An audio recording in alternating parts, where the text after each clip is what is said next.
Eva Moskowitz is the founder of the Success Academy Charter Schools. We referenced a piece she wrote last week on the state of K through 12 education in America writ large. Pretty dismal. She's got another piece this week, equally important. Very few people I've seen make this point, and I've been making it about Chicago for a long time, so it's nice to see the battle joined. Her piece in the Wall Street Journal, America's business community is AWOL in local politics. Her thesis is essentially America's business community better step up to protect our free enterprise system particularly in big cities and big metropolitan areas around the country, because if they don't, my students are going to be negatively impacted. Perfect. I mean, it's another great connection. She writes about America's business community focusing most of its political efforts at the national level, but then what happens at the local level? The public sector unions and assorted Marxists chip away at the free enterprise system. She writes, take New York's Fair Chance Act, which prohibits businesses from considering prospective employers' so-called non-convictions. Sounds welcoming, doesn't it? Well, a battered women's shelter couldn't consider O.J. Simpson's complicated past since a jury didn't find him guilty beyond a reasonable doubt of double murder. Or a conviction that was set aside on appeal even if it was on purely technical grounds. Or an applicant's indictment for rape that was dropped because, for example, the rape testing kit went missing or the victim didn't want to go through the trauma of a trial. Or take maternity leave. I have no issue with the federal requirement that schools I lead provide 12 weeks of maternity leave, she writes. I do, but anyway. But I do have an issue with New York's requirement that we allow our employers to take it in increments of full days of their choice. The way that works out in reality, a principal could choose to take it on Mondays and Fridays for 30 of the 36 weeks the school is in session, rather than all at once. In Chicago, employers must post work schedules 14 days in advance, and if they deviate from them, compensate their employees. Employers also must subject their employees to 2 to 3 hours of sexual harassment training annually, no matter how many times they've received it before. Even more legislation is in the works that would dictate the terms of employment, including bills in New York and Illinois that would end at-will employment by requiring employers to prove a regulatory agency or arbitrator, that an employee was fired for just cause. In New York, that law already applies to workers in the fast food industry. Since I lead nonprofit schools, you might wonder why I care so much about this. It's simple. I'm concerned about the future of our students who are mainly from disadvantaged communities. For generations, our country has failed to prepare such students to seize the opportunities provided by the dynamic U.S. economy, but the schools I lead are finally succeeding. The 20,000 students we educate regularly outperform those in even the most affluent suburban districts on state tests, and all of our graduates go on to four-year colleges. But I fear no matter how well we prepare our students, they won't have the same opportunities as earlier generations. And she goes on to talk about, how the teachers union, 600,000 strong in New York, dominates the political landscape. Meanwhile, the business community mostly sits on the sidelines. Unless that changes and the business community steps up to the plate, local government will continue chipping away at the free enterprise system, and nobody will suffer more than my students. The people that the political power structure in these cities say they're most geared to represent and serve. Big lie. And, of course, in Chicago, you see this with mayoral elections. Everybody sits back on their hands, allows a parade of horribles to congregate, and then tries to pick the least noxious Marxist from the group. Well, that has Chicago in arguably the position as the worst governed big city in America. The absence of the leadership from those who like to, brandish their membership or even officership in the economic club, in the civic federation, prattle on and on about the problems and this politician's ridiculous and this policy is idiotic and is going to drive businesses from Chicago or New York or L.A. or San Francisco or Baltimore or New Orleans, on and on and on throughout the country. And yet they just sort of complain amongst themselves and they don't take any initiative to do anything about it other than sit around and wait to see what presents itself and then choose the least worst option, which is how you go from Tiny Dancer to Tiny Lightfoot to BLM Brandon, for example. And how's that working out for the business environment in Chicago?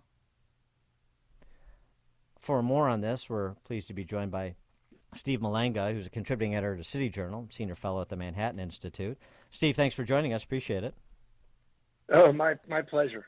Well, to Eva Moskowitz's point, and to your recent piece about the migrant crisis in America, you can add sanctuary city designations to that list of terrible public policies, and the business community just sits and watch it all transpire. Well, that's certainly true. I'll tell you something, though. That's a typical example of how the business community sat back on that for this reason.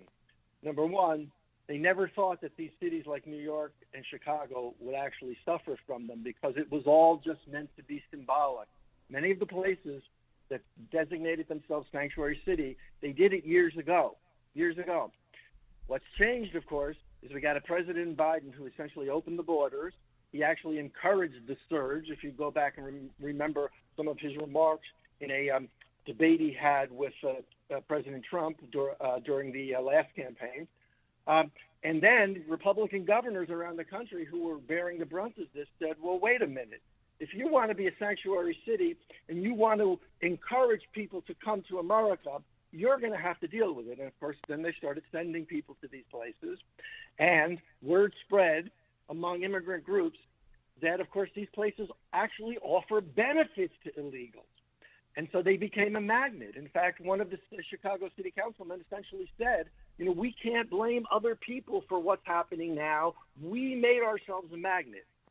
So it's coming home to roost. It took a while, but bad policies ultimately do come home to roost. Well, what did Biden say during that debate with Trump exactly? He basically said, we should, I mean, it was kind of garbled, which is not surprising, but he basically said, we should have a surge. These people deserve to be heard. He used the word surge. And then he said, these people deserve to be heard.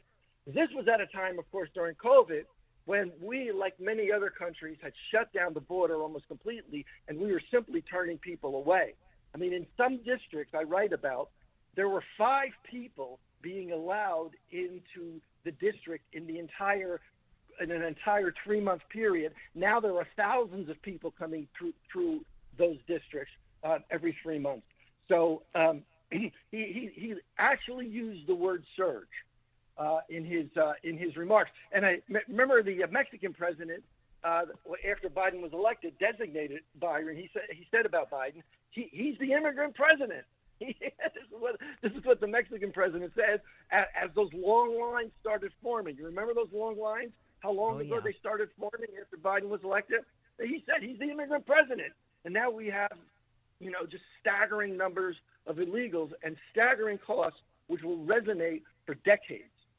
Yeah, I mean, the costs are pretty obvious. I think most people interested could connect the dots when it comes to law enforcement, when it comes to K through 12 education, when it comes to the provision of healthcare services.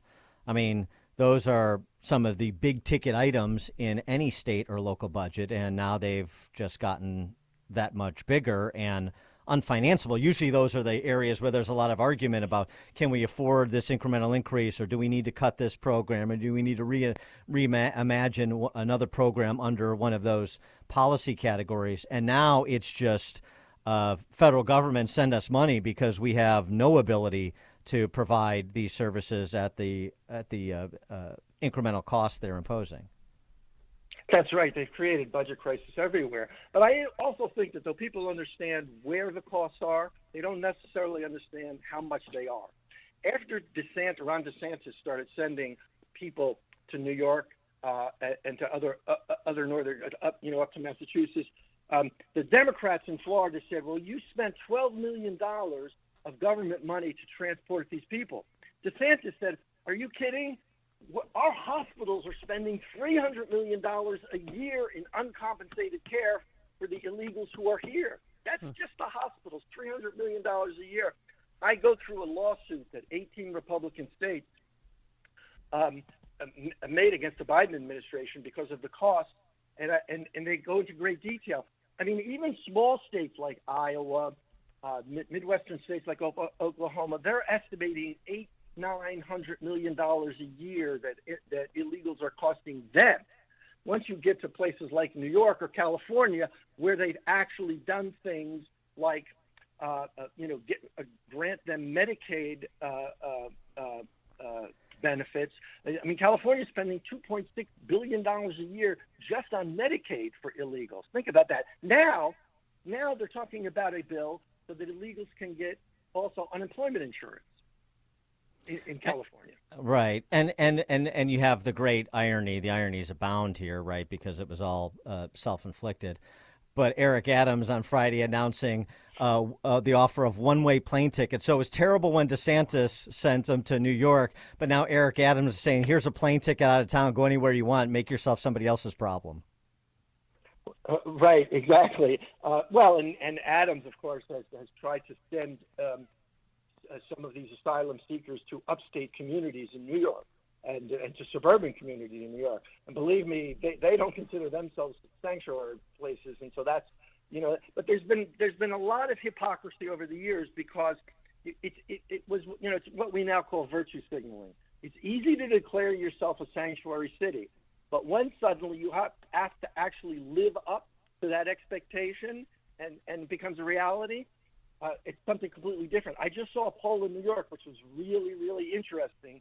In New York now, 2/3 of people say voters say they do not want any more illegals. That includes more than 50% of Democrats saying in that poll saying we do not want any more illegals.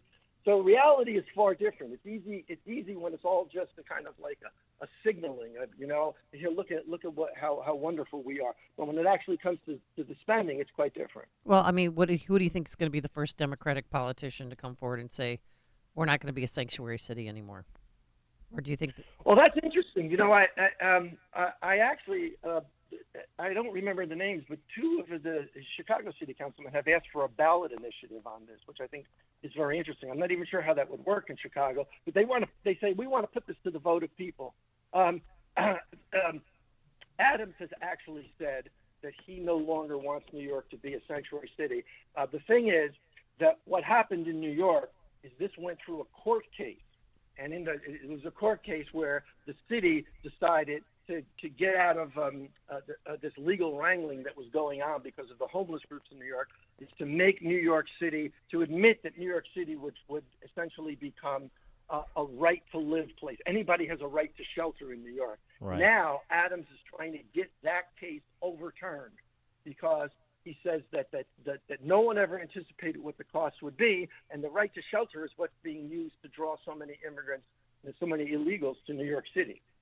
Well, and to Eva Moskowitz's point about the kids that you say you're trying to help and we're actually helping in her charter schools are the ones that are the most negatively impacted when the business community doesn't stand up and when you impose these laws that are hostile to free enterprise and the rule of law, I would add. And the rule of law is critical to free enterprise, too, is the same thing when it comes to the border. I mean, Tom Homan, the former acting director of ICE, makes this point all the time. In fact, he wrote a book about it. And we see this at the border, a record number of deaths at the border. Secure borders are safe borders. Secure borders save lives. And when you just willy-nilly open things up and you create magnets all over the country, like you were describing, a lot of people make dangerous trips and engage in high-risk behavior that imperils their lives that they otherwise would not do if we had a more orderly process. So there again, welcoming cities, and we want to be a welcoming nation and so on and so forth. But if you don't do it in an orderly fashion, you compromise the people you say you're trying to help. Yes, and for instance, that lawsuit I was referring to from 18 Republican states, they go into great detail about the crime costs. There are places in now in the upper Midwest that have that are being impacted by illegals because they have become transfer points, if you will, in the human trafficking. And they talk about the cost of those kinds of things.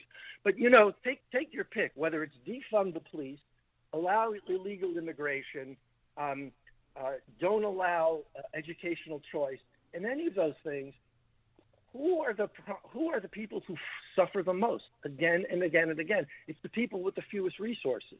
But that has not changed almost any of those policies. Look at the rise in crime and where is the greatest impact in the rise in crime been? I mean, we all know where it is.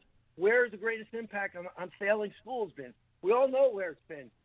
And yet, the problem is, for some reason, the people in a place like Chicago look at who they elect mayor. So this is, it's a very frustrating, vicious cycle that we're in right now. Steve Malanga, contributing editor to City Journal, senior fellow at the Manhattan Institute as well. Steve, thank you as always.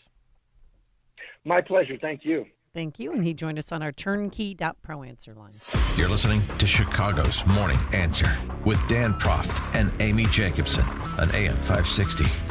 The Answer. Signature Bank is Chicago's fastest growing independently owned business bank. It's a bank where relationships still matter. I'm Dan Proft, and I know this because Signature Bank is my business bank. Hi, I'm Tony Dreyfus, founder and president of Metropolis Coffee Company and a proud new customer of Signature Bank. We're a 19-year-old specialty coffee roaster located in the heart of Chicago.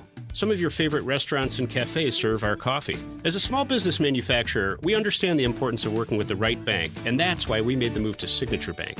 We were tired of the impersonal service that our large bank had provided. A friend referred us to Signature Bank, and their team was on site to understand our operations firsthand. They provided us the working capital to continue our successful business operations and to fuel our ambitions for innovation and growth. We now have the flexibility to grow at our own pace. That personal touch, you can't find that at a large